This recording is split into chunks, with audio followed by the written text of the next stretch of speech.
DPR menolak untuk menanggapi lebih lanjut urgensi terbitnya peraturan pemerintah pengganti Undang-Undang Nomor 2 Tahun 2022 tentang Cipta Kerja.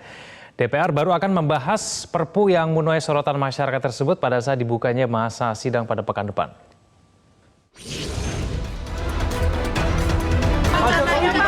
Pak Jokowi alasan Undang-Undang Cipta Kerja Pak yang Perpu Pak, alasannya Pak yang Pak Jokowi ngeluarin Perpu. Tuai pro kontra Pak. Iya Pak. Ya biasa dalam setiap kebijakan, dalam setiap keluarnya sebuah regulasi ada pro dan kontra, tetapi semuanya bisa kita jelaskan.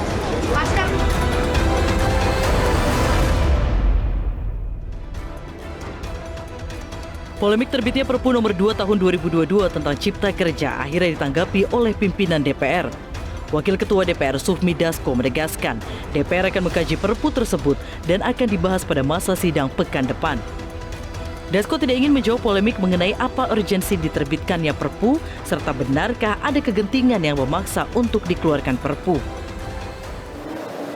Ya saya pikir kan memang sesuai dengan aturan yang ada, memang ada yang namanya pembuatan undang-undang, revisi undang-undang, lalu kemudian ada peraturan pemerintah pengganti undang-undang.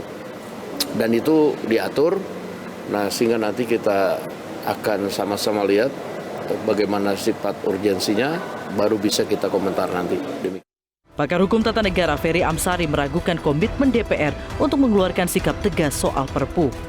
Melihat konstelasi politik di parlemen saat ini, menurut Ferry, DPR kemungkinan besar akan menyetujui Perpu kontroversial tersebut.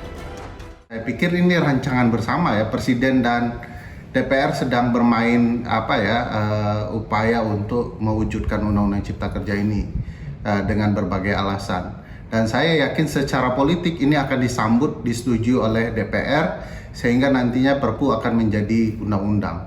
Tapi kalaulah DPR kita tersentuh dengan kebutuhan paling penting bagi masyarakat untuk menghasilkan undang-undang yang partisipatif, mestinya DPR menolak sehingga Perpu ini gagal.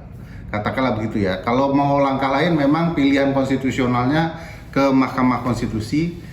Sebagaimana kita ketahui MK sudah diubah komposisinya dari 5 mayoritas sekarang menjadi minoritas karena sudah dipecat satu orang yang bagian dari memutus Undang-Undang Cipta Kerja itu inkonstitusional. Baik Pak.